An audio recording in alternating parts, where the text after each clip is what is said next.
Bonsoir téléspectateurs, bienvenue à ce premier numéro de l'émission Speak Out Show, retransmis depuis le Studio One de MNN Television, situé dans le West Midtown, New York City.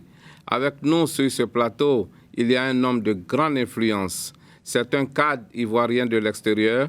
Il est professeur de collège et d'université ici aux États-Unis. Parallèlement à son métier d'enseignant, il porte aussi le manteau d'une lourde responsabilité, celui de président de l'Union des Ivoiriens de New York. Il nous a fait le privilège d'accepter notre invitation afin de présenter aux yeux du monde le fonctionnement et l'utilité de l'organisation qu'il dirige de main de maître. Bonsoir, M. Lucien Kwasi. Bonsoir, M. Medjamel. Permettez-moi de le souligner, chers téléspectateurs, la date de cette interview était fixée depuis 5 mois passés et le visiteur indésirable qu'est le coronavirus a fait irruption dans notre ville. Il a donc fallu qu'on l'ajourne plusieurs fois et maintenant que les indicateurs d'atmosphère du corona ont presque viré au vert, il nous est possible de réaliser cette interview pour vous. Monsieur Lucien Kwasi, bienvenue sur notre plateau pour ce premier numéro, ce numéro initial du Speak Out Show. Avec vous, nous allons plutôt parler de société et pourquoi pas du social. Mais bien avant, dites-nous, quel effet cela vous fait d'être notre premier invité? D'abord, je vous dis merci. C'est une marque d'humilité. Alors, je crois que mon œuvre sur cette terre, c'est d'aider les autres. Et donc, dans ce sens, c'est avec vraiment ce sentiment d'humilité que je viens sur votre plateau ce soir. Je demande au Tout-Puissant, à travers ma modeste personne, de faire de votre émission, de votre télévision, une télévision grande, une télévision suivie partout dans le monde. Merci. À m'en tenir aux chiffres officiels émanant du consulat de Côte d'Ivoire aux États-Unis, il y a une estimation de 40 000 immigrants ivoiriens sur le territoire américain, répartis sur les 50 États. Combien sont-ils dans l'État de New York, vous qui en êtes le président? Selon nos estimations, nous avons environ 14 000 Ivoiriens dans l'État de New York. Voudrez-vous nous aider à comprendre le fonctionnement de votre structure? Quels sont les principes fondamentaux et sa raison d'être dans la société? Alors, le fonctionnement, disons que nous avons un bureau exécutif dont l'objectif est de répondre aux différents besoins de notre communauté. Ce bureau exécutif-là se rencontre de façon hebdomadaire à travers ce qu'on appelle généralement les conference calls, et cela les mercredis. Et au-delà de là aussi, le bureau exécutif, chaque mois, est supposé faire une réunion pour approfondir les dossiers qui sont sur la table, les dossiers brûlants, et pouvoir traiter et aider notre communauté. Quels sont vos canaux de communication avec la diaspora de New York? Il semble qu'il n'y a pas de symbiose entre vous et la masse des Ivoiriens d'ici. Mais bien avant votre réponse, regardons ces éléments filmés à travers notre rubrique Micro-Baladeur. D'accord. Le président des Ivoiriens à New York. Vraiment, le nom comme ça, je ne connais pas. Mais je pense que je l'ai déjà vu à une manifestation comme celle-ci il y a quelques semaines. Mais je ne le connais pas. Oui, M. Lucien, c'est lui le président de l'association des Ivoiriens à New York. Ouais. Je le connais bien, je le connais personnellement. Il habite à Queens avec une partie de la communauté là-bas. Ça va bien pour eux. Je suis souvent allé à Queens les voir même. Je connais bien. Ils font de bonnes choses parce que là-bas, pratiquement, c'est des gens qui sont mariés, qui sont en famille. Donc, Lucien et la communauté ivoirienne là-bas, ils font de bonnes choses. Ils font beaucoup pour la communauté, ils font beaucoup pour les familles. Ils font beaucoup entre eux, quoi.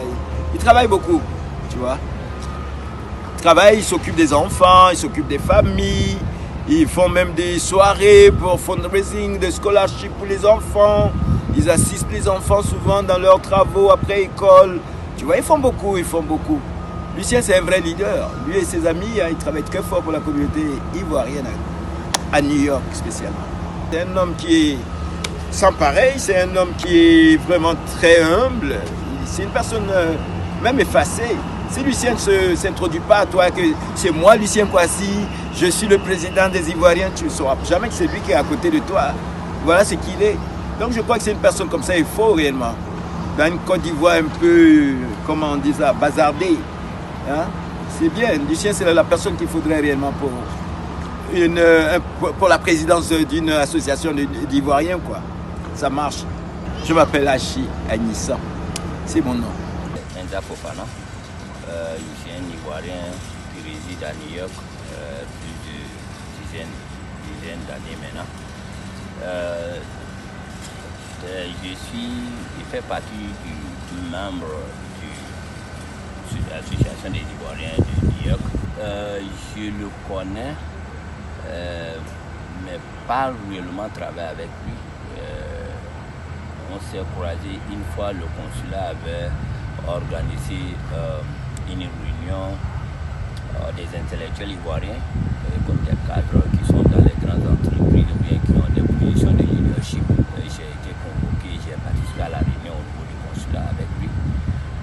Il avait suggéré qu'on puisse continuer sur ce élan et puis on peut essayer d'apporter nos différentes expertises au développement de la Côte d'Ivoire parce que ça peut être quelque chose apolitique.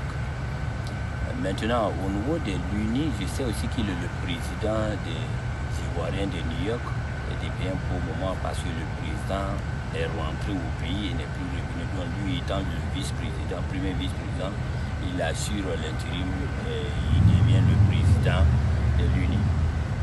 Maintenant, concernant moi, particulièrement, je n'ai pas de grand rapport avec lui.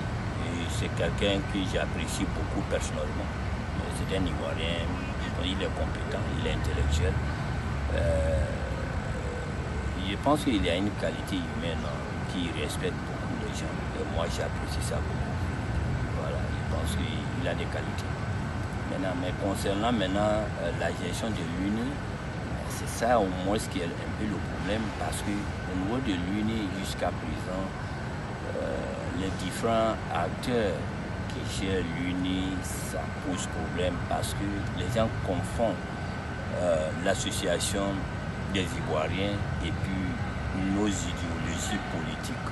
C'est ça qui pose le problème.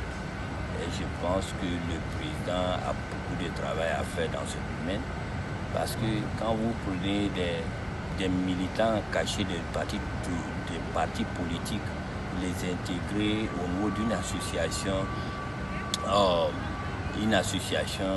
qui est simplement à aider les Ivoiriens qui vivent à New York.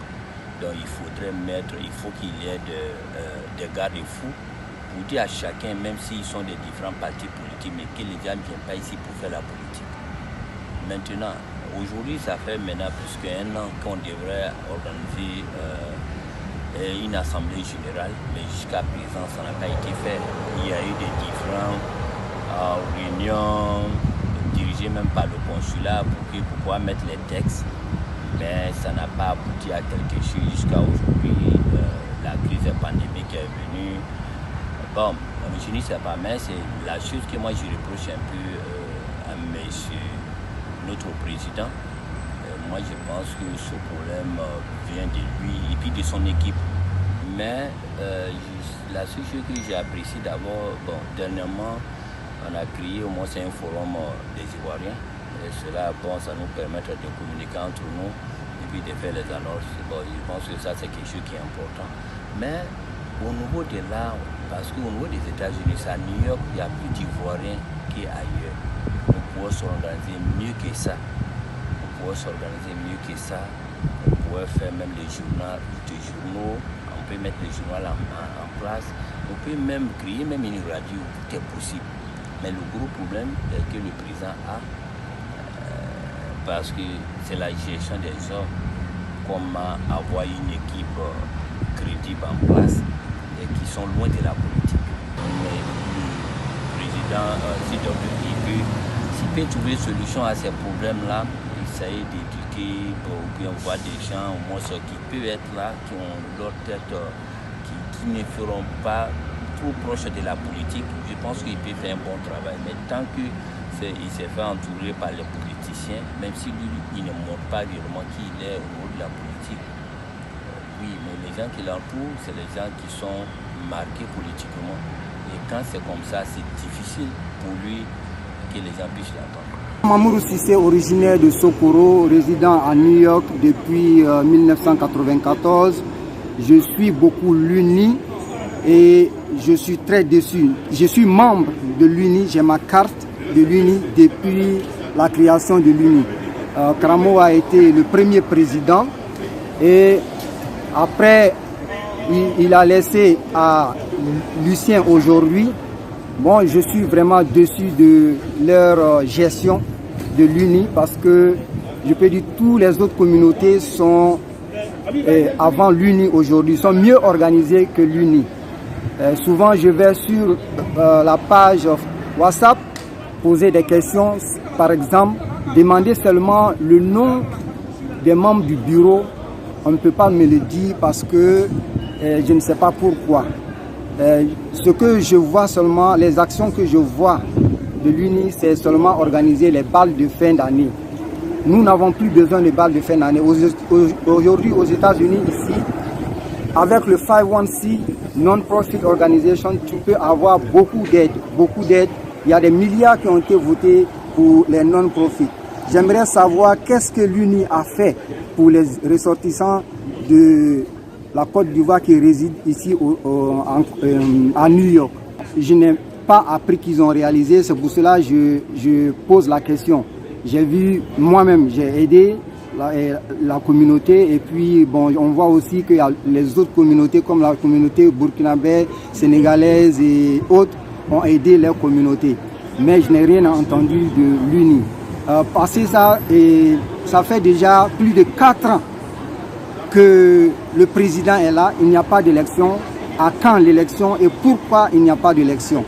On a été les premiers à prendre la carte de l'UNI. Je propose que l'UNI, celui qui est le président de l'UNI connaisse d'abord le système américain. Le système américain d'aide, le système d'aide américain. Ici, le système est fait pour aider les gens. Si vous avez le 501c, moi-même j'avais mon 501c3, avec ça vous pouvez faire des demandes et avoir de l'aide du gouvernement, toutes sortes d'aides, tout, j'ai dit bien toutes sortes d'aides. On voit ici ceux qui sont mieux organisés font beaucoup d'aide pour leur communauté. Vous n'avez rien à dépenser. Et à la fin de l'année, vous déclarez les impôts, vous n'avez rien à dépenser. Si celui qui ne connaît pas le système ne peut pas bien gérer l'UNI ici, donc ce n'est pas la peine d'être candidat ou bien de continuer à mettre les Ivoiriens en retard. Le bureau n'ouvre même pas l'occasion aux Ivoiriens de faire des propositions. Je dis ça en connaissance de cause. Ils me connaissent très bien. J'ai participé à 3 réunions lorsqu'on a posé des questions. À cause de cela, bon, ils ont arrêté les réunions. Ils le font entre eux à huis clos. Ils font les décisions. Et après, on nous parle de l'AG qui n'est jamais venu après 4 années de président. Donc, les Ivoiriens sont là. Ils ne s'intéressent pas parce qu'on ne les a pas donné la chance de s'intéresser. C'est pour cela, donc, je mets la faute au bureau même de l'UNI. Même ceux qui sont là-bas, je les connais. Je sais qu'ils ne peuvent pas. Je pèse mes mots. Je les connais et je les ai approchés plusieurs fois, comme je l'ai dit, sur le groupe WhatsApp, sur même les vidéos que je fais sur Facebook et autres, pour critiquer souvent leur comportement, mais ils n'ont jamais changé, ils ne veulent pas changer. Je les considère comme des gens qui sont là, qui veulent seulement prendre des photos avec les officiels qui vont venir ici, ou bien aller se présenter comme président ou directeur, ou bien vice-président de l'UNI, des Ivoiriens, les ressortissants ivoiriens ici à New York, c'est tout. C'est tout ce que je vois. Supposons que vous avez en face M. Lucien Kouassi, qui est le président. Quel mot avez-vous à lui dire directement? Quel est votre cri de cœur? Mon cri de cœur est de demander à M. Lucien que 4 années de présidence je ne vois rien de positif qu'il a fait. Donc, il est mieux d'organiser les élections et de démissionner, de laisser la place à quelqu'un d'autre qui connaît le système, qui peut aider les Ivoiriens. Sinon, je sais qu'il ne peut pas. Eh bien, pour ceux qui viennent de nous prendre en marche, vous êtes à l'émission Speak Out Show et nous recevons aujourd'hui dans nos studios M. Lucien Kouassi, président de l'Union des Ivoiriens de New York, qui a bien voulu se prêter à nos questions. M. Kouassi, nous revenons à vous à présent après ces réactions et propos des Ivoiriens de la diaspora. Qu'en dites-vous? Alors, ce que je demanderais à tous ces Ivoiriens, c'est de s'intéresser à l'Union des Ivoiriens. Alors, n'oublions pas que l'Union des Ivoiriens a été créée en 2012. C'est une jeune association. Nous avons besoin de toutes les têtes pensantes. Nous avons besoin de toute la communauté dans sa diversité. Et aussi, nous disons à tous ceux qui, pour des raisons, ont dit que l'UNI n'avançait pas. L'UNI a fait beaucoup, mais il reste beaucoup à faire. Alors l'UNI s'est impliqué dans le social. L'UNI n'est pas impliqué seulement dans le bal de fin d'année, comme j'ai vu dans un élément vidéo. L'UNI a des actions sociales que, pour des raisons de maintenir la vie privée de ces gens-là, nous n'osons pas dire. Sinon, l'UNI a aidé des Ivoiriens qui sont arrivés ici nouvellement aux États-Unis. L'UNI a pu leur trouver du boulot. L'UNI a aidé des Ivoiriens qui étaient dans des moments de détresse. L'UNI a fait des enterrements pour des Ivoiriens qui sont morts sans avoir un parent. Et j'en passe. Aujourd'hui où je vous parle, l'UNI a un dossier social sur la place et qu'en tant que président, la fois dernière, j'ai partagé sur le WhatsApp de l'UNI avec tout le monde. Et je dis merci certainement à toutes ces bonnes volontés qui sont venues en aide à cette personne. Et cette personne a toujours encore besoin de notre aide. Et avec une équipe, je continue de suivre avec beaucoup d'attention ce côté social et cet aspect que nous faisons le chemin de bataille de l'UNI. Comment mettre la main sur vous pour vous faire part de tous ces cas sociaux? Tous ces cas sociaux, on a d'abord on a le Facebook de l'UNI. Voilà, vous allez Union des Ivoiriens de New York, vous avez le Facebook. Nous avons aussi créé 3, disons, plateformes pour le WhatsApp. Voilà, il y a le WhatsApp de la diaspora, il y a le WhatsApp des leaders et il y a le WhatsApp du bureau. En dehors de là aussi, nous avons le secrétaire général de l'UNI qui s'appelle M. Yaya Kone, qui est de la ville de Manhattan et que pour tout problème, les gens peuvent le contacter.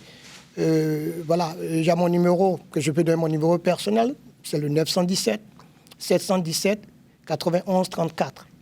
Alors, donc je dis aux Ivoiriens simplement ce que je peux leur dire, c'est que lui, comme j'ai répété, l'UNI a fait beaucoup, mais il reste beaucoup à faire. Et on a besoin de tous les Ivoiriens pour venir travailler. Je souhaiterais que les Ivoiriens viennent dans l'esprit d'équipe, mais pas dans l'esprit d'adversaire. Parce que lorsque vous venez dans l'esprit d'un adversaire, vous voyez que la cause, elle est déjà, il y a déjà une défaite dès le départ. Donc, lorsque vous venez dans l'esprit de vouloir vraiment aider, je crois qu'on va vous accueillir à bras ouverts et on pourra tous accomplir la même chose. N'oublions pas que lorsque nous parlons de l'UNI, il s'agit d'une équipe. Il ne s'agit pas d'une seule personne. Lucien Kouassi sera le président. Il partira. Il y a une autre équipe qui viendra. Comme on le dit chez nous, le pouvoir reste, mais les hommes viennent et s'en vont. Et ce sera pareil pour l'UNI. Lucien Kouassi s'en ira.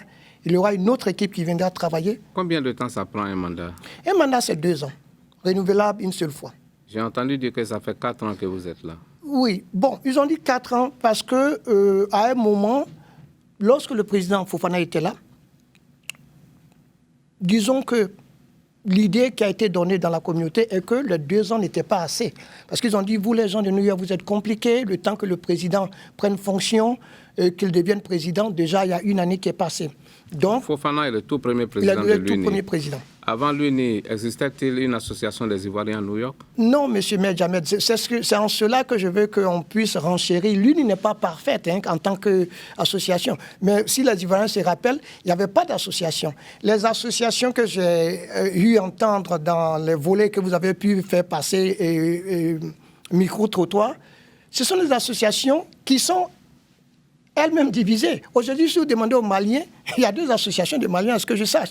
Lorsqu'on parle des Sénégalais qui deviennent le modèle, sans critiquer, il faut leur tirer le chapeau, mais je vais rappeler aux Ivoiriens que l'association des Sénégalais, on parle de l'association des Sénégalais d'Amérique, donc des 50 États. L'UNI n'est qu'une petite partie dans l'État de New York. Donc, on compare ce qui est comparable. On ne peut pas comparer l'UNI à l'association des Sénégalais. Donc, il faudrait que tout cela, et vous pouvez le comprendre si vous venez aux réunions, vous allez comprendre que c'est différentes choses qu'on ne peut pas comparer. Donc, c'est pour vous dire simplement qu'avant l'UNI, non, d'abord, je vais profiter de l'occasion pour dire merci à nos prédécesseurs. Je ne peux pas les citer parce que de peur d'oublier certains, mais ils ont fait un travail. Ils ont essayé de mettre des structures sur pied. Ça n'a pas marché. Ça n'a pas marché. Et pour un rappel, la première organisation UFI, selon mon entendement, est partie de New York. Donc c'est très important pour dire que la population de New York est toute active.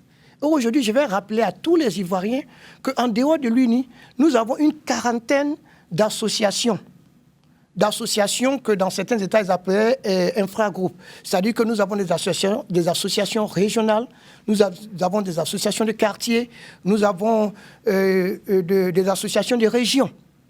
Donc vous voyez... Et même des religions. Voilà, des associations de religions. Est-ce que c'est si dur que ça semble l'être de représenter une communauté en dehors de son pays d'origine? Merci, M. Medj. C'est une question très pertinente. Voyez-vous, les Ivoiriens sont venus dans cette nation de divers horizons, de diverses origines. Nous avons des Ivoiriens qui sont venus des villages, des Ivoiriens qui sont venus de nos grandes villes, nous avons des Ivoiriens qui sont venus des pays européens. Et avec cela viennent la division. Quand je parle de division, je pourrais dire la classification ethnique, je parle de la classification tribale, je parle de la classification religieuse. Et au-delà de cela aussi, nous avons nos frères et sœurs qui sont arrivés dans des moments difficiles après les crises post-électorales. La première crise a eu lieu en 1999, sous le PDCI. La deuxième crise a eu lieu en 2000. En 2000, lorsqu'on avait organisé des élections. La deuxième crise a eu lieu en 2002, avec le président Gbagbo. Et il y a eu la dernière crise, qui est la crise post-électorale. Donc, tous ceux qui sont... 2010. 2010, voilà. Tous ceux qui sont arrivés pendant cette période comprenaient qu'ils viennent déjà fracturer du cœur. Ils en ont beaucoup sur le cœur. Et ajoutez cela, lorsque vous mettez une union où nous sommes tous semblés voir dans la même direction, vous voyez que c'est difficile.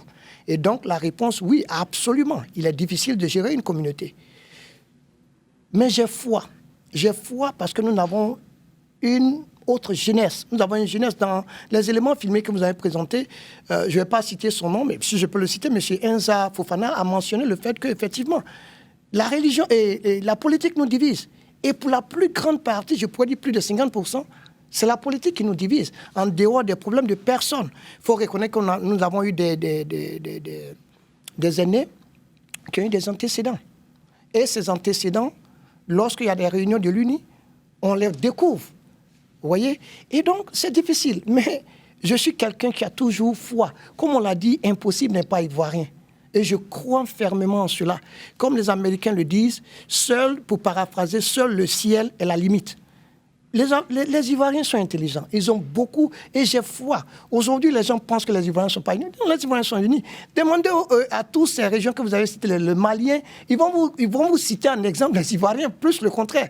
Donc, vous voyez que lorsque vous appartenez à ce groupe particulier, vous avez l'impression que les autres à côté avancent. Mais j'ai foi que la communauté ivoirienne est une bonne communauté. Nous sommes unis. Il y a des problèmes qu'il faut régler, oui, comme on l'a dit, des problèmes de personnes, mais nous sommes unis. Il ne faut pas laisser quelqu'un vous dire le contraire. Les Ivoiriens sont unis. On les voit dans les cérémonies. Donc les Ivoiriens sont unis. Seulement qu'on a beaucoup plus à faire comprendre aux uns et aux autres que l'UNI est une entité différente de vos partis politiques. Comment vous faites pour communiquer avec eux? Si. Avec les difficultés qui sont arrivées, il faut être honnête avec soi-même. Les réunions, les assemblées générales ont un peu foiré. Voilà. Sinon, on a fait des assemblées générales aucun vont me démentir, on a fait des assemblées générales, même avant le Covid. On a fait 2 ou 3 assemblées générales. Donc, c'est comme ça qu'on joint les Ivoiriens. Et elles ont toutes foiré, Non, quand je dis foiré, je veux dire qu'on n'a pas fait les assemblées générales de façon consistante. D'après les statuts de l'UNI, nous devons avoir des assemblées générales chaque 3 mois, qu'on appelle les rencontres trimestrielles. Voilà. Mais je suis en train de vous dire, quand je dis foiré, ça dit qu'on n'a pas été consistant dans les assemblées générales. Voilà, je le dis devant la télévision parce qu'il faut être honnête. Et tout cela vient du fait qu'il y a ces problèmes de personnes, des problèmes, ces querelles personnelles qui font que cela un peu empiète sur ce qu'on veut faire. Mais comme je le dis encore, j'ai foi qu'à partir de maintenant, après le corona, parce que le corona nous a enseigné beaucoup de choses. Nous a enseigné que le combat qu'on fait sur cette terre ne doit pas être un combat individuel. Vous voyez, lorsque le corona a survenu, ici, à New York particulièrement, il y a eu plus de morts. Mais aujourd'hui, pourquoi est-ce que New York est cité en exemple? C'est parce que toutes les forces vives de l'État de New York se sont mises ensemble. Chacun a laissé ses appartenances politiques, chacun a laissé les problèmes personnels de côté, et le gouverneur, le maire, il y a eu quelquefois des tensions, mais de façon générale, ce qui était important, c'est de faire en sorte que la ville de New York puisse vivre. Et j'espère qu'à travers cela, la communauté ivoirienne comprendra que ce n'est pas un problème de Lucien Kouassi. Je profite au passage pour rassurer, parce que certains m'ont dit, Président, il va falloir que tu le dises, pour rassurer les frères ivoiriens que je n'appartiens à aucun parti politique. Je ne suis ni PDCI, je ne suis ni RHDP, ni RDR, ni GPS. Lors du corona, par exemple, alors, je venais de vous parler des assistances qu'on a pu offrir. Je crois bien que si je comprends votre question au niveau, qu'est-ce qu'on fait? Comme je l'ai dit, individuellement, on en fait beaucoup. Mais vous voyez, lorsque, par exemple, vous aidez quelqu'un qui a été mis dehors et que vous l'aidez à avoir une maison, vous l'aidez à payer les premiers loyers, vous voyez que vous ne pouvez pas aller sur la plateforme, sur la place publique pour dire « J'ai aidé M. Medj Ahmed à arriver à ce stade ». M. Medj Ahmed sait que vous l'avez aidé. Je crois que c'est ce qui est important. Moi, ce que je vois dans tout cela, vous m'excusez, nous, tout ce que nous faisons, c'est devant Dieu. Vous voyez votre jugement. Les gens peuvent applaudir partir pour vous. Mais moi, je pense que ce que vous faites, si vous l'avez fait avec amour, même si c'est une petite aide que vous avez portée à une seule personne, vous amenez une différence. L'objectif de l'UNI, c'est d'aider le cas par cas. Et je peux vous citer des dizaines de cas des Ivoiriens qui ont été aidés. Des Ivoiriens à qui, personnellement, qu'on a logés, qui sont arrivés, qu'on m'a appelé du restaurant Ivoire, qu'on m'a dit, Monsieur le Président, telle personne, même au moment où le président Fofana était ici. On a aidé ces Ivoiriens et on continue de le faire. Je m'excuse si la communauté nous critique de ne pas faire assez de cas sociaux. Les cas sociaux, lui, ne peut pas tout faire. C'est ce qui fait que nous travaillons en collaboration. J'ai dit merci au passage à notre jeune frère, M. David Koulibaly, qui travaille avec une organisation africaine très, très connue qu'on appelle African Community Together. Et je dis merci aussi à notre sœur Akende qui fait beaucoup aussi, qui travaille dans cette même structure. Donc, voyez-vous, chers Ivoiriens, nous travaillons avec des structures. Donc, c'est comme ça qu'on travaille. L'UNI n'a pas les moyens à elle seule. Lors du coronavirus, on a travaillé avec cette structure. Cette structure a pu donner des cartes, si je peux le dire, des cartes bancaires avec de l'argent à un montant de 400 francs CFA. Et cela se fait dans la communauté. Alors, $400 ou 400 $400. Alors, pour ceux, par exemple, qui disent que, bon, il y a de l'argent qui a été distribué que lui n'a pas reçu, j'aimerais bien voir comment ça se passe. En tant que président, il faut quand même une éligibilité. Voilà, il y a une éligibilité et c'est très strict. Voilà, il y a ce qu'on appelle les grants. Les grants, quand vous les recevez, vous ne les payez pas. Mais les loans, avec le Covid, l'UNI pouvait recevoir des loans. Mais qui va payer ces loans-là si ces mêmes Ivoiriens qui se plaignent ne cotisent pas? Vous voyez? Donc, il faut faire une différence. Il ne faut pas faire l'amalgame entre les loans et les grants. Les grants, c'est de l'argent qu'on vous donne, mais les grants, il faut remplir les conditions. Et les conditions d'éligibilité sont très, très, très strictes. Voilà qui est bien dit, M. Kouassi. Nous allons céder l'antenne momentanément pour le déroulement du journal télévisé présenté par Rosine Balma. Bonsoir, Rosine. Bonsoir, Medj. Bonsoir à tous et bienvenue au sommaire de ce journal Map Info du Speak Out Show. Nous ne sommes plus qu'à une quarantaine de jours de l'élection présidentielle en Côte d'Ivoire. Le sujet a été à l'ordre du jour lors de la récente visite du président Alassane Ouattara à l'Élysée, où une suggestion de son report a été faite par le président Macron. Aussitôt rentré à Abidjan, le président Ouattara a entamé une série de visites d'État qui l'a amené à l'est de la Côte d'Ivoire. Il y a posé ses valises pour un séjour de 4 jours.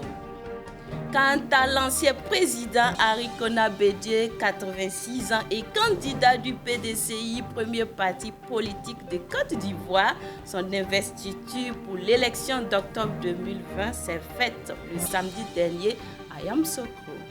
Après la cérémonie de soutien à la candidature du président Alassane Ouattara du Morningside Park de New York, les Ivoiriens de tous les États-Unis ont voulu faire plus fort. Ils ont alors convergé dans le District County de Washington pour crier à qui veut l'entendre leur soutien à leur président. On y reviendra à la fin de ce journal.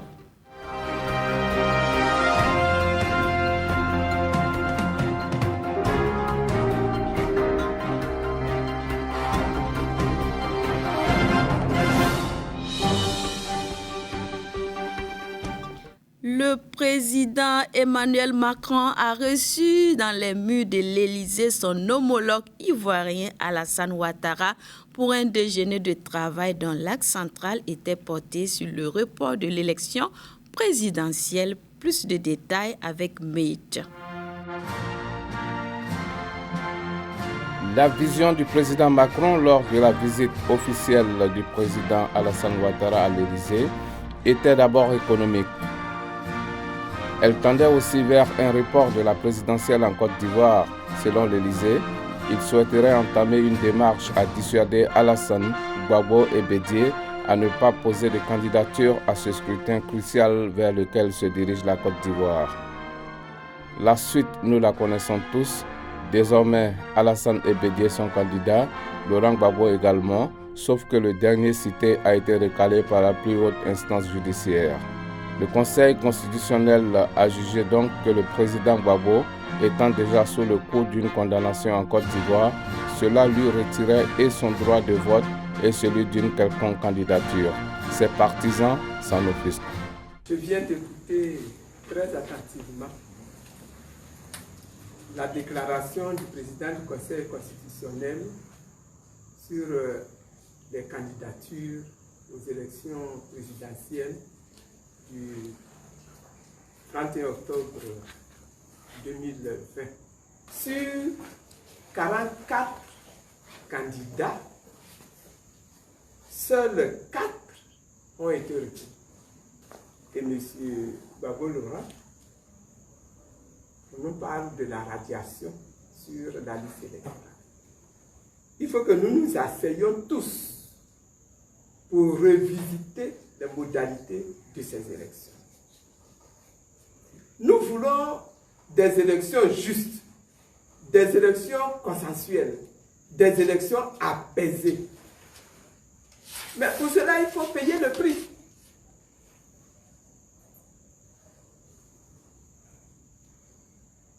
Je considère qu'il n'est pas encore trop tard.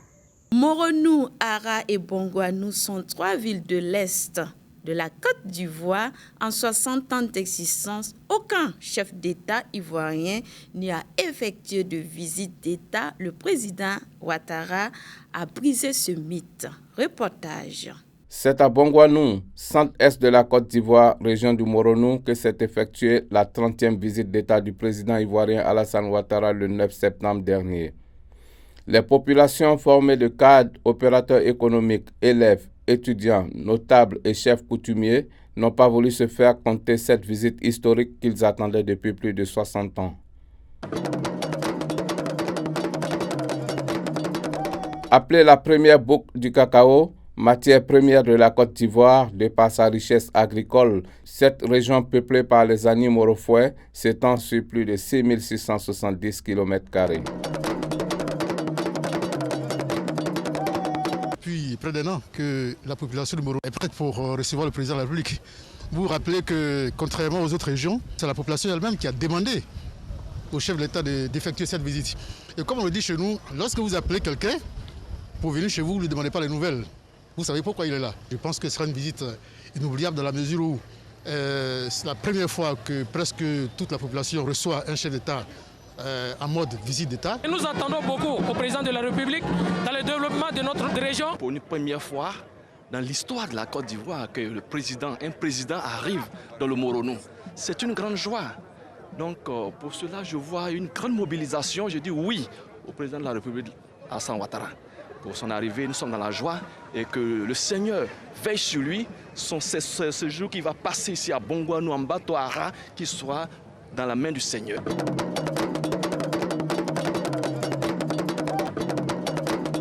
Et je me réjouis de faire cette visite, de pouvoir communier avec les populations, de voir ce que nous avons réalisé depuis ces 9 dernières années et aussi d'écouter les populations, de voir ce qu'il faut faire de plus pour améliorer le quotidien de nos compatriotes. Donc c'est une visite républicaine. Voilà, je dis bonjour à tous mes parents du Morono. Je vous dis que je suis heureux d'être là et que je resterai toute la semaine, c'est-à-dire jusqu'à samedi, avec vous.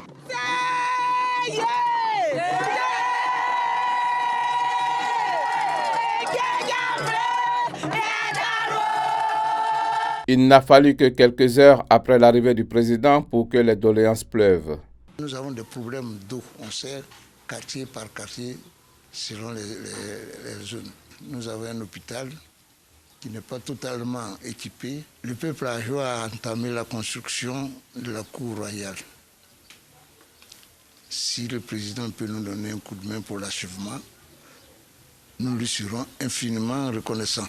Il y a aussi une route qui part de Cardona jusqu'à Kribé, qui traverse une zone d'exploitation cacaoyère très importante. Si cette voie-là pouvait être prise en compte pour un bitumage, nous serons très heureux. Nous voulons bien qu'il nous aide à avoir des sociétés qui peuvent donner une opportunité aux jeunes d'Ara pour travailler. Arrivée quelques instants après son époux, la première dame n'échappe pas à la règle. C'est notre président préféré, on le veut, mais en tout cas il est venu, ça lui fait on est très contente. Mais lui, la commerçante, on n'est pas trop contente, parce qu'on n'a pas une autre voiture pour transporter nos produits vivriers. Donc c'est ça on attend. Si demain la première dame nous offre ça, vraiment on sera très content de lui. Pour cette visite d'État dans le Morono, elle est arrivée en début d'après-midi ce mercredi à Bongouanou, les bras chargés de cadeaux, particulièrement pour les femmes. Qu'est-ce que vous ramenez dans vos valises pour les femmes du Morono? Plein de choses, vous verrez cela vendredi.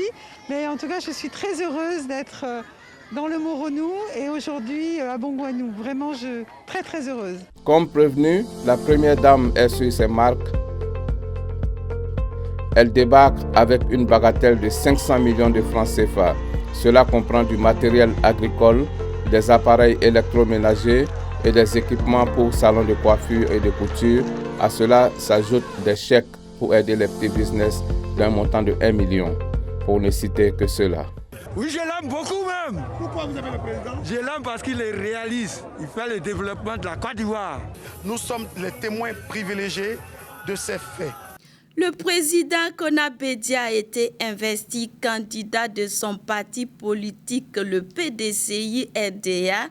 Il a donc fait au cours de cette cérémonie mention de son plan de réforme et de développement pour la Côte d'Ivoire, dont il a été président de décembre 1993 à décembre 1999. Il a aussi invité tous les partis de l'opposition à faire front commun avec le sien. Nous sommes à Yamoussoukro, capitale politique de la Côte d'Ivoire, ville natale de Félix Houphouët-Boigny, premier président de la République de Côte d'Ivoire et premier secrétaire général puis président du Parti démocratique de Côte d'Ivoire, le PDCI.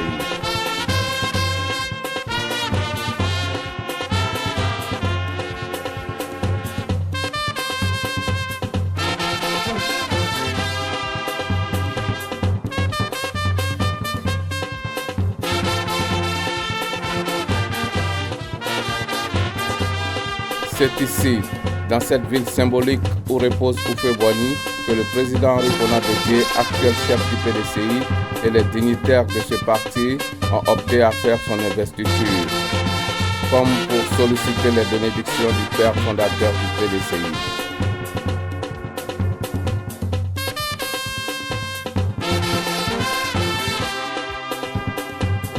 Je vous investis en ce jour béni, le 12 septembre 2020, candidat du PDCI RDA à l'élection présidentielle du 31 octobre 2020. Très tôt alors ce samedi matin, partisans et sympathisants du PDCI ont commencé à se rendre sur la place Jean-Paul II pour en être témoins. À eux s'ajoutent les différentes figures de l'opposition ivoirienne. La victoire du Tangara de la nation, pour la victoire du candidat du PDCI RDA. C'est un nous on connaît, c'est un nous on veut. Comme je vous le disais en titre, les Ivoiriens des États-Unis ont célébré à Washington, D.C. la candidature du président Ouattara. Nos reporters ont effectué le voyage avec eux. Il est 6h du matin ce dimanche et l'esplanade du State Building, situé en plein cœur de Harlem, New York, lieu de rassemblement, commence déjà à recevoir des partisans du RHDP USA qui répondent présents à l'appel de l'ambassadeur Enza Camara pour un voyage sur Washington, D.C. en vue d'aller témoigner devant la Maison-Blanche leur soutien indéfectible au candidat RHDP pour la prochaine élection présidentielle. Il est exactement 8 heures et le premier car prend son itinéraire.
Après 4 heures de route sur 363 km, nous voici dans le jardin aux abords de la Maison-Blanche, rejoignant d'autres partisans du Rassemblement des Oufouettistes pour la démocratie et la paix, venus de Philadelphie, d'Atlanta, de Virginie et de plusieurs contrées des États-Unis. La cérémonie peut donc commencer.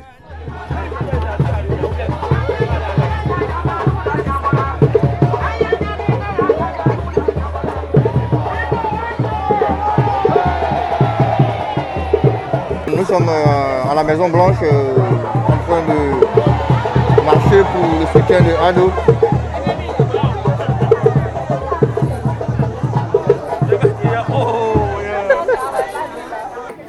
Chers frères, les élections qui vont venir en Côte d'Ivoire sont des élections très importantes.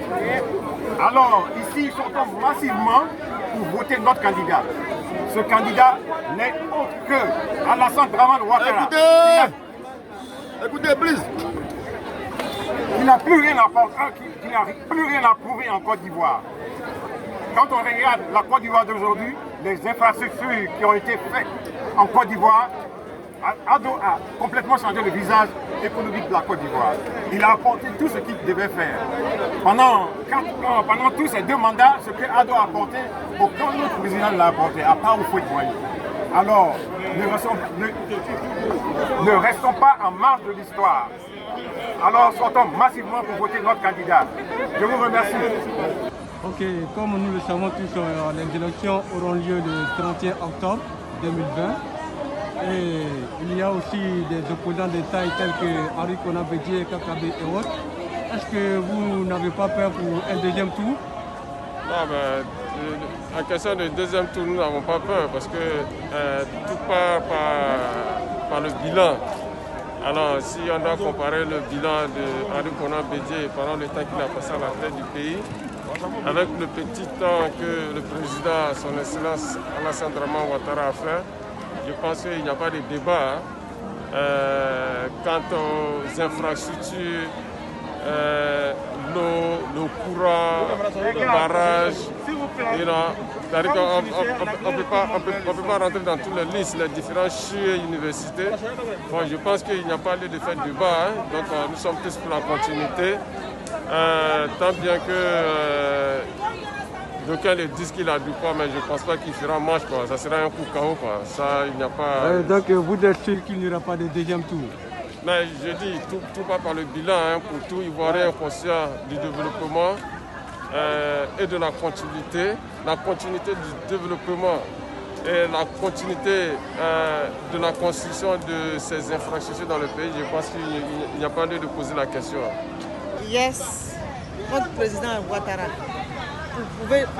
on est venu à la Maison Blanche pour qu'il sache qu'il n'est pas seul.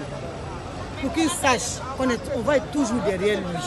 On n'est pas derrière lui à cause d'autre chose, parce que c'est un homme de parole. Avant de venir au pouvoir, tout ce qu'il a dit, vraiment, il a été fait. Et puis ce qui peut me tuer avec lui, c'est un homme de paix. Il est calme. Chacun vient, il fait son petit bonheur, il s'en va. Est-ce que vous n'avez pas peur qu'il y a un deuxième tour? Il n'y aura pas un deuxième tour. Il y a un deuxième tour et que les policiers se rassemblent avec contre vous. Par la grâce de Dieu, il n'y aura pas un deuxième. Donc pour vous, il n'y aura pas un deuxième tour. Non. Ça sera un coup KO. Un coup Inch'Allah. Vous êtes sûr? Oui, on est derrière Dieu. On sait que Dieu sait ce qui est bon pour nous. C'est vrai, on est là, mais Dieu seul sait ce qui est bon pour nous, qui est bon pour nous. Donc, nous, on ne dit rien, on est derrière Dieu. Qui peut rassembler tout le monde, Inch'Allah. Merci, Madame Diaby. De rien. Ok, au soir du 31 octobre, on va prendre rendez-vous. Inch'Allah. On va arracher quelqu'un.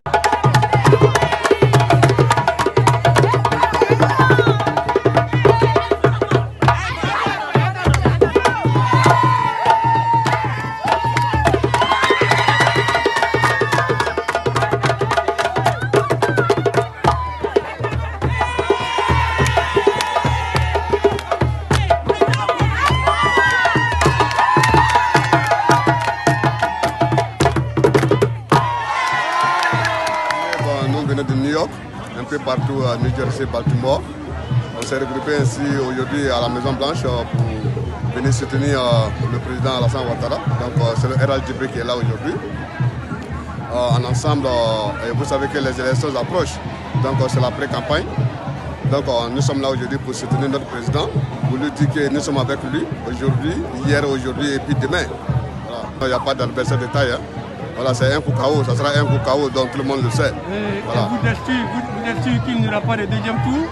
Comment? Mais il n'y a pas de deuxième tour. Nous faisons confiance. Nous faisons confiance. C'est le bilan qui va parler. Voilà, le bilan des 9 années. Donc, vous voyez maintenant ce qui s'est réalisé, ce que le président a réalisé pendant ces 9 ans.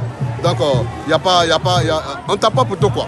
Voilà, il n'y a pas de poids, de mesures. Ok, mais voilà. Pour reprendre un peu quelques mots de l'opposition, ils disent que le président sortant, Alassane Draman Ouattara, n'avait pas le droit de se présenter à un troisième mandat. Qu'en dites-vous? Non, tous ceux qui le disent, ils connaissent la vérité. Voilà, mais ils ne veulent pas appliquer la vérité. Voilà, c'est ce qu'il faut dire. Voilà, c'est le premier mandat de la Troisième République. Donc ce n'est pas un troisième mandat. Donc ça dit troisième mandat, ça c'est straight, ça dit c'est aligné, alors que ce n'est pas le cas.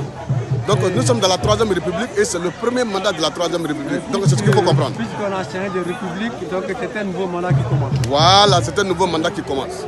Et Alassane, il est éligible pour ce mandat. Voilà.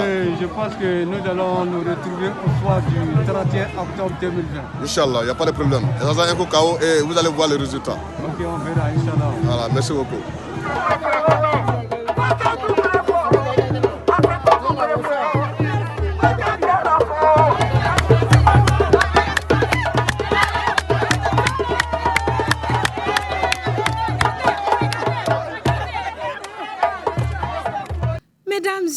messieurs, c'est la fin de ce bulletin d'information. Nous vous souhaitons une excellente soirée. Restez avec nous pour la suite du Speak Out Show. C'était donc la tranche d'information, chers téléspectateurs, et nous rentrons maintenant dans la dernière ligne droite de cette émission, toujours avec notre invité Kwasi Lucien, président de l'Union des Ivoiriens de New York. Alors, cher président, nous connaissons ici aux États-Unis l'association des Guinéens, celle des Maliens, des Burkinabés, des Ghanéens, pour ne citer que ces pays de l'Afrique de l'Ouest. Travaillez-vous à l'uniformisation de toutes ces entités en une seule? Merci pour la question. Alors, je voudrais dire aux Ivoiriens qu'il y a 10 ans, 15 ans, nous avons essayé en son temps, même avant l'existence de l'Union des Ivoiriens. Qui existe depuis 8 ans, Qui existe depuis 2012. 8 ans. Donc, bien avant cela, les pays africains ont essayé de créer une structure qu'on allait appeler l'UA, comme pour avoir une image de l'Union africaine. Bon, malheureusement, pour des problèmes de leadership, cela n'a pas marché. Et donc, la réponse est oui. Nous travaillons avec ces présidents d'associations, que ce soit du Mali, de la Guinée, de la Sierra Leone, du Togo, du Bénin. Nous travaillons avec ces associations. Et la coopération se fait surtout lorsque nous avons des événements. Lorsque ces derniers ont des événements, ils m'invitent en tant que président, ils invitent le bureau, ils invitent la communauté ivoirienne. Et pareillement, lorsque nous avons des événements, nous les invitons. Donc, je crois que c'est une manière de coopérer. Mais ce qui est important de souligner, je pense qu'il faut aller au-delà. Vous savez, le plus souvent, je ne le dis pas assez, j'ai écouté dans vos éléments filmés, micro-trottoirs, lui n'est pas là seulement pour organiser un bal de fin d'année. Pour ceux qui participent aux activités sauront que, de par ma vocation d'enseignant, l'éducation est très, très, très importante pour moi. Et au sein du bureau, on a le propriétaire, le fondateur d'une structure qu'on appelle Nima Coach, que certainement vous allez connaître, qui fait un travail excellent, M. François Nzi, que peut-être vous n'avez pas entendu le nom, mais qui travaille au milieu de la communauté. Et je fais partie du conseil d'administration. Et François Nzi est enseignant? Il n'est pas enseignant, mais il offre des services au niveau de ce qu'on appelle ici communément les after school. Quelque part à Harlem, 135e rue? Voilà, exactement. Ah oui, je connais, je vois. Voilà. Donc, il offre ce genre de service. Et je fais partie du conseil d'administration. Ça veut dire que dès la création de l'UNI, l'une des choses qu'on a fait, c'était surtout quoi? Les étudiants qui viennent ici, qui sont perdus, comment les orienter? Nous avons eu 3 enseignants, et non des moindres. Il y a un qui est docteur, il y a M. François Nzi et il y a ma personne. Donc, pour nous, l'éducation, lorsqu'il a eu le Covid, M. François Nzi m'a approché pour que nous trouvions des voies et moyens pour les Ivoiriens qui ne sont pas habitués à ce qu'on appelle le remote learning. Donc, voilà encore une action de l'UNI que nous faisions. Donc, ce n'est pas les balles de fin d'année, comme on le dit, c'est une seule fois qu'on le fait, que les gens vont constater qu'on ne fait pas toujours des soirées. La chose aussi qu'on célèbre, c'est notre indépendance. Voilà. Vous avez dû le voir à travers le Facebook et autres. Oui, chaque année, nous faisons une fête d'indépendance en collaboration avec nos autorités. Une chose aussi que j'ai ouï entendre, je ne dévie pas la question, mais je vais revenir à cela encore, c'est pour dire les différentes activités que nous faisions. Allez-y. Voilà. Et pour dire simplement que les autorités, je lance au défi ceux qui pourront voir Lucien Kwasi 2 ou 3 photos avec des autorités ivoiriennes. Parce que ce n'est pas cela la fondation de l'UNI. La fondation de l'UNI, c'est de pouvoir travailler avec la communauté. Ce n'est pas pour aller prendre des photos. Et nous ne les faisons pas. Vous allez voir, même pour la plupart des membres du bureau, ils ne le font pas. Vous voyez, donc notre objectif, elle est sincère. C'est d'aider notre communauté. C'est de travailler pour pallier à tous ces problèmes que nous rencontrons ici, que ce soit dans l'immobilier, que ce soit avec l'école, que ce soit dans l'interprétation. Je suis allé à des rencontres avec des parents qui avaient des difficultés pour comprendre la langue, pour les représenter au niveau de ce qu'on appelle, lorsque, après le premier trimestre, ou bien lorsque il y a un moment, qu'on appelle ça, les écoles publiques organisent des rencontres avec les parents pour leur donner des informations sur leurs enfants. Voilà. Et j'ai eu à faire ça pour certains parents, parce qu'ils ne se sentaient pas à l'aise dans la langue. Et je l'ai fait. Et comme je l'ai dit, et voilà un peu, ce qu'on doit faire. Vous avez parlé de communication. Pouvez-vous dire aux Ivoiriens de combien de membres est composé votre bureau? Les membres, nous avons environ les 300. 300 membres 300. Pour le bureau? Non, combien de membres? Non, je m'excuse. Non, pas moi, les je parle de, voilà, au niveau du bureau, nous avons 11 membres du bureau. Nous avons 11 membres du bureau. Et quelles sont les différentes fonctions? Le trésorier général et son adjoint, un secrétaire chargé de la communication, un secrétaire chargé du social, de la famille et de l'intégration, un secrétaire chargé de la culture, la jeunesse et du sport, un secrétaire chargé de l'économie, un secrétaire chargé de l'éducation, un secrétaire chargé des affaires d'immigration, un secrétaire chargé de l'immobilier, un secrétaire chargé de l'emploi et des tresses africaines, un secrétaire chargé du transport, un secrétaire chargé des relations avec l'ambassade de Côte d'Ivoire aux États-Unis, à DC, et du consulat à New York, un secrétaire chargé des relations avec la mairie de New York et de l'État de New York, et enfin, nous avons des chargés de commission ou des délégués communaux. Voilà, ces délégués se trouvent dans différentes communes, telles que Manhattan, telles que le Bronx, telles que Queens, et telles que Staten Island, et j'en passe. Okay. Donc voilà de façon succincte les différentes fonctions au niveau du bureau de l'UNI. Voilà qui est bien dit, M. Kwasi. Vous êtes ici en qualité de président de l'Union des Ivoiriens de New York, invité de la première édition de Speak Out Show. A priori, cette plateforme se veut d'être une émission de débat politique. Et nous le savons parfaitement, vous n'êtes pas un politique. Mais il n'en demeure pas moins que vous êtes un citoyen ivoirien et votre pays, la Côte d'Ivoire, est dans une année d'échéance électorale. Nous vous prions de répondre donc à cette question en tant que simple Ivoirien. Quelle est votre astuce pour une élection présidentielle apaisée en Côte d'Ivoire en 2020? Alors, merci pour cette question. Comme vous l'avez dit, je ne suis pas politicien.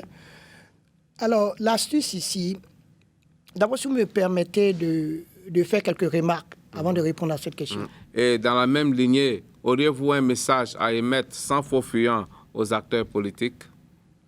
Oui, merci. Avant de répondre à cette question, je voudrais simplement faire des petites remarques, des souvenirs. Voyez-vous, dans le passé, dans les lycées, nous avons ce que nous appelons les internats. Les internats, vous savez que lorsque vous parlez, un exemple, lorsque vous êtes à Abidjan, comme certains d'entre nous l'ont fait, après votre entrée en 6e, vous êtes orienté à Korogo. Et le père qui ne connaît personne là-bas, qui arrive et qui demande au père Sénoufo, ben voilà, j'ai mon enfant qui est orienté ici au lycée moderne de Korogo, mais qui n'a pas de tuteur. Est-ce que je souhaiterais que vous soyez son tuteur? Vous voyez tout de suite que le Sénoufo tout de suite dit, il n'y a pas de problème, je serai le tuteur de votre enfant. Tout cela, je crois que pour les politiciens de son temps, dans son temps, on fait cela pour pouvoir avoir cette symbiose-là, pour qu'on connaisse, parce que l'enfant qui est à Abidjan n'est pas forcément censé savoir qu'il a des frères qui sont Sénoufo. Donc j'ai donné cet exemple pour dire que quoi? Pour dire qu'on a appris à connaître notre culture. Et aussi, il y a eu le civisme, l'éducation civique. Et dans l'éducation civique, on nous enseignait le rôle du maire, on nous enseignait ce que c'est que la patrie, la nation. Nous chantions en son temps l'hymne national, et les couleurs, la levée du drapeau. Nous avons fait tout cela, c'est pour comprendre l'histoire de notre pays. Je suis convaincu que le système éducatif continue de le faire, mais je souhaiterais que cela soit beaucoup plus accentué, que nous fassions cette emprise de la culture ivoirienne partout où nous nous trouvons sur le territoire ivoirien. Alors, un moment, j'avais posé la question comme ça sur les réseaux. Que veut dire le mot? Quel est le nom original de Séguéla? Le nom original, c'est Nséguéla, qui veut dire « je suis fatigué ». Je crois que ça vient de Samori, quand il était arrivé, il était fatigué, c'est là, à Séguéla, qu'il s'est posé. Et j'ai demandé quels sont les premiers habitants de Séguéla. Les premiers habitants de Séguéla, c'est les Binatés. Vous comprenez? Donc, je pense que nous sommes arrivés aujourd'hui, je ne critique pas sans faux fuyant. Je sais que les gouvernements précédents, tous les gouvernements essaient de le faire, mais je voudrais que cela soit accentué du primaire jusqu'à l'université. De la sorte qu'on sache que lorsqu'on regarde quelqu'un dans les yeux, parce qu'il s'appelle un Traoré, qu'on ne dise pas que le Traoré est étranger. Vous savez, avant 72, c'était le droit du sol. C'est-à-dire que vous êtes né sur le sol ivoirien, vous êtes ivoirien. Après 72, ça a été changé. Et j'aimerais qu'on éduque les Ivoiriens en cela. C'est en cela que je parle de l'éducation civile, le civisme. Parce que si chaque Ivoirien connaît cela... Quelle était la nouvelle donne après 72? Après la nouvelle donne, c'est que c'est à travers vos parents. Voilà, après 72, c'était le droit du sol, mais après, maintenant, c'était le droit, je crois que j'ai oublié le mot français pour cela, mais c'est en fonction du fait que vos parents sont ivoiriens, ou bien l'un des parents ivoiriens. Voilà, je rectifie. L'un des parents est ivoirien. Si vous avez l'un des parents ivoiriens, donc vous êtes ivoirien automatiquement. Si vous avez des parents qui ont acquis la nationalité, vous naissez, vous êtes ivoirien, puisqu'ils ont acquis la nationalité, c'est comme ici aux États-Unis. Alors, je voudrais que les gouvernements qui vont suivre, prennent leur temps à expliquer cela à la masse. Parce que c'est important. Lorsqu'on sait d'où on vient, on saura où est-ce qu'on s'en va. Donc ça, c'était une petite parenthèse. Alors, maintenant pour les élections, et pour mes camarades de la diaspora aussi, j'ai un message très important à lancer. Vous savez, il y a eu beaucoup de messages de haine sur les réseaux sociaux. Que ce soit en Europe, que ce soit tout près de nous ici, aux États-Unis, même aux États-Unis ici. Et j'ai reçu des messages. J'ai eu mal au cœur. J'ai eu mal au cœur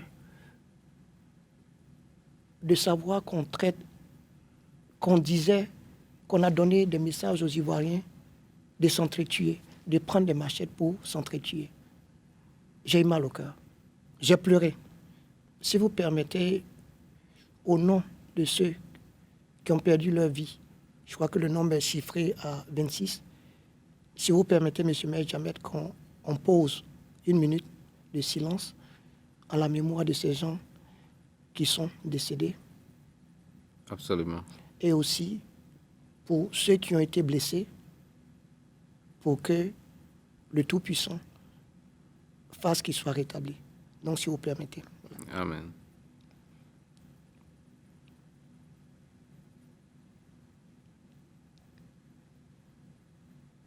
Voilà, merci. Alors, donc je disais que ces messages haineux, au niveau de l'UNI, nous condamnons tous ces messages.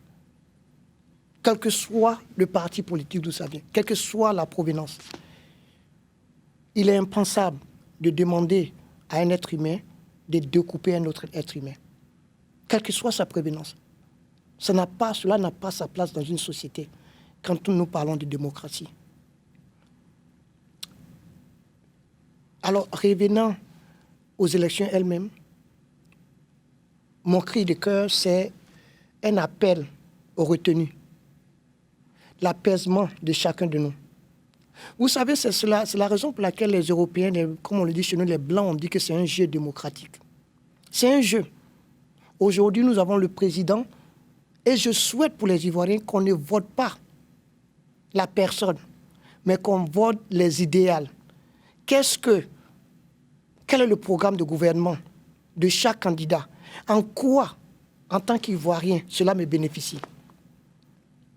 Mais qu'on ne vote pas de façon régionaliste. Le candidat, sa région ne règle pas le problème. Donc vraiment, nous sommes dans la diaspora et nos parents, nous portons beaucoup de voix en Afrique. Ce que nous disons,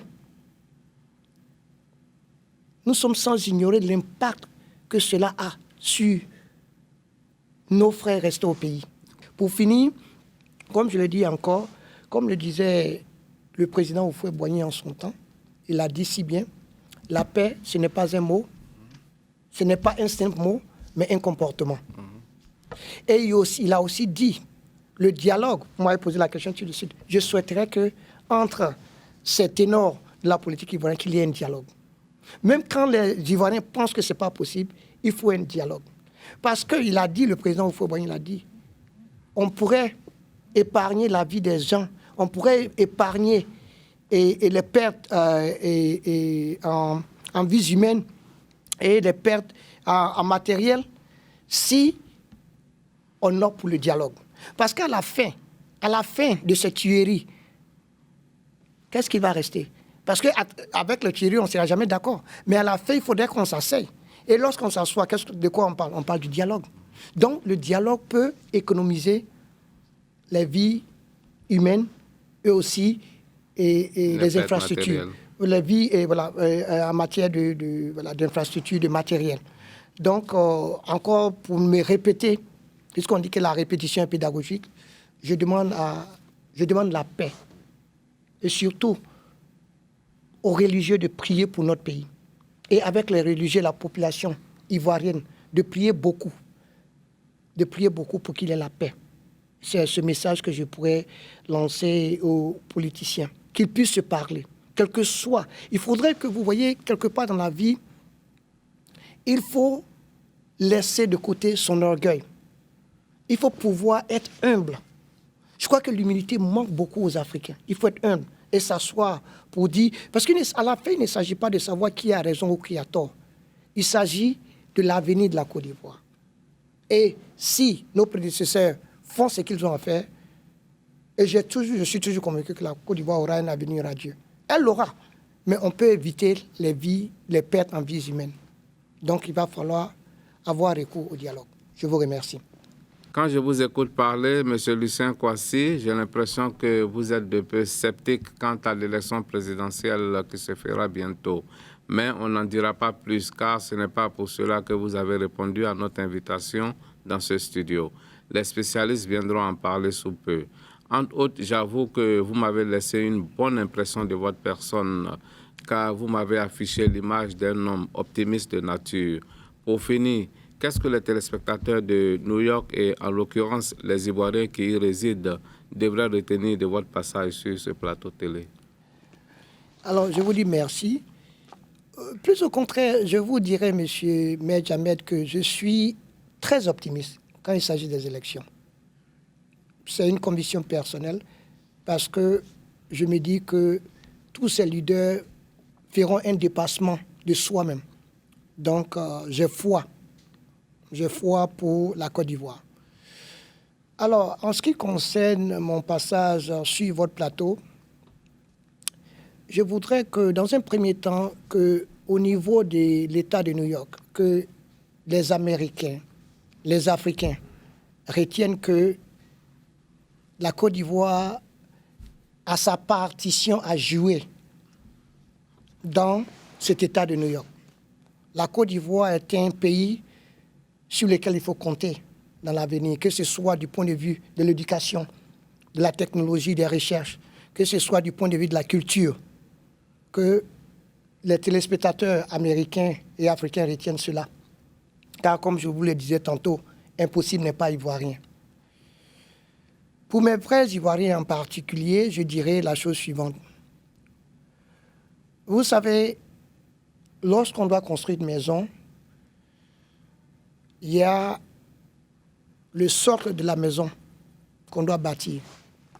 Et je prends ça comme image, comme une métaphore. Ce socle de la maison-là, c'est ce bureau sortant qui vient de le mettre sur pied. Vous l'avez eu à préciser dans votre question. Vous avez eu à le souligner. Nous avons dit que c'est depuis 2012 que les Ivoiriens ont commencé à s'organiser au niveau de l'État de New York. Vous savez, aux États-Unis ici, lorsque le président Obama avait été président, tous les Américains noirs se sont dit que tous leurs problèmes allaient être résolus. Mais ils oubliaient que c'est la première fois que nous avons un président, disons, afro-américain. C'est la même chose pour l'UNI. Ce n'est qu'un premier bureau. Donc, je demande aux Ivoiriens d'avoir de la patience. Et de façon personnelle, à mon nom personnel, au nom du bureau, si dans notre gestion, nous avons frustré les Ivoiriens, je m'incline pour présenter nos excuses. Parce que, savez-vous, nous ne pensions pas que nous étions parfaits. Notre rôle, simplement, de façon bénévole, était de créer une certaine symbiose au niveau de la communauté ivoirienne. Et c'est ce que nous avons fait. Nous nous sommes assignés des objectifs. Pour la plupart de ces objectifs, nous les avons atteints. Pour certains, nous n'avons pas pu. Et donc, pendant ces années, de la création jusqu'à aujourd'hui, il y a eu des tensions. Je demande pardon. Puisque, comme les Américains le disent, pour paraphraser, le bus s'arrête dans le bureau du président et je suis le président. Et j'accepte cette responsabilité. Et je demande pardon à tous les Ivoiriens. Si nous les avons offensés d'une manière ou d'une autre. Ce n'était pas nos intentions. Notre intention, c'était d'avoir une communauté, de vivre ensemble. C'était d'avoir une cohésion au niveau de notre communauté. C'était d'avoir des réalisations ensemble. Et donc, il faut avoir espoir. Ce n'est que le début. Comme les Américains le disent aussi, il y a toujours de la lumière à la fin du tunnel. Et cette lumière-là, je la vois à travers le prochain président, à travers les générations à venir. Et je suis confiant. Vous n'êtes pas encore en fin de mandat, donc ce n'est pas encore trop tard. C'est un bureau sortant, monsieur. Ouais, vous avez encore le temps de bien faire et vous n'avez pas mal fait. Donc, il n'y a qu'un seul projet, celui de la Maison des Ivoiriens. La Maison des Ivoiriens, oui. La Maison des Ivoiriens. Monsieur Lucien Kouassi, avez-vous en vue une élection présidentielle, puisque vous êtes là depuis 4 ans et vous dites que l'échéance, c'est chaque 2 ans. Alors, comment se prépare votre succession? Alors, merci pour la question. Nous avons, avant le Covid, entamé des séances de travail, des assemblées générales extraordinaires. Et je crois que nous étions bien partis. Et malheureusement, nous avons eu le Covid. Donc, je suis certain qu'après le Covid, quand je dis après le Covid, lorsque le climat sera favorable, avec l'accord de tous les Ivoiriens, surtout le bureau, l'accord de tous les Ivoiriens, nous allons organiser les élections de la présidence de l'UNI. Voilà. En tant que président sortant, c'est ce que je peux dire. Voilà. Alors, avez-vous l'intention de vous représenter? Est-ce que c'est permis dans les tests? Oui, c'est permis dans les tests. Alors maintenant, à savoir si j'ai l'intention de me présenter. La réponse serait non. Voilà. Vous savez, dans la vie, lorsque vous travaillez à un moment, lorsqu'il y a eu les premières élections avec le président Karamoko, je voudrais rappeler que je faisais partie de cette coordination qui a organisé les élections. Et en tant que citoyen ivoirien, j'étais libre de me présenter. Mais j'ai voulu, de façon personnelle, enseigner la démocratie aux Ivoiriens. Et cette démocratie, c'était laquelle? Ce n'est pas parce que vous étiez autour de la création d'une structure que forcément, vous devez être président. Et certains l'ont compris, certains ne l'ont pas compris. Et de la même façon, je vais enseigner cette même démocratie aux Ivoiriens. Quand vous travaillez, est-ce qu'on atteint tous nos objectifs? Non. Aujourd'hui, je pourrais vous le dire. Et au prochain président, mon souhait le plus ardent, c'est d'avoir une maison des Ivoiriens. Cette maison des Ivoiriens, nous ne parlons pas d'une maison pour faire des cérémonies de fête, mais une maison qui pourra recevoir des Ivoiriens en détresse. Une maison qui pourra recevoir des Ivoiriens qui ont besoin d'un toit. Et plus est une maison qui pourra avoir en son sein des choses comme des structures pour l'éducation, des structures comme pour la femme, des gens qui sont dans ce pays et qui ne sont jamais allés à l'école, de savoir lire et écrire leur nom pour qu'ils puissent remplir des applications. Vous nous dites que vous n'allez pas vous présenter pour un 3e mandat. Peut-être ça aurait pu être votre premier mandat de votre 3e République. En tout cas, nous sommes très honorés de vous avoir eu dans nos studios. Merci d'avoir répondu présent à notre invitation, M. Kouassi Lucien. Je rappelle que vous êtes le président en exercice de l'Union des Ivoiriens de New York. Mais bien avant de vous laisser partir, prière de répondre à cette ultime question. Voudrez-vous nous promettre que celui-ci ne sera pas votre dernier passage à notre émission? Oh, absolument non. Absolument non, parce que même une fois je ne serai plus le président des Ivoiriens, je serai toujours un leader de la communauté et en cela, je vais toujours aider tout ce qui est acquis à la cause ivoirienne. Merci à vous. C'est ainsi que s'achève cette première édition du Speak Out Show. À bientôt, téléspectateurs.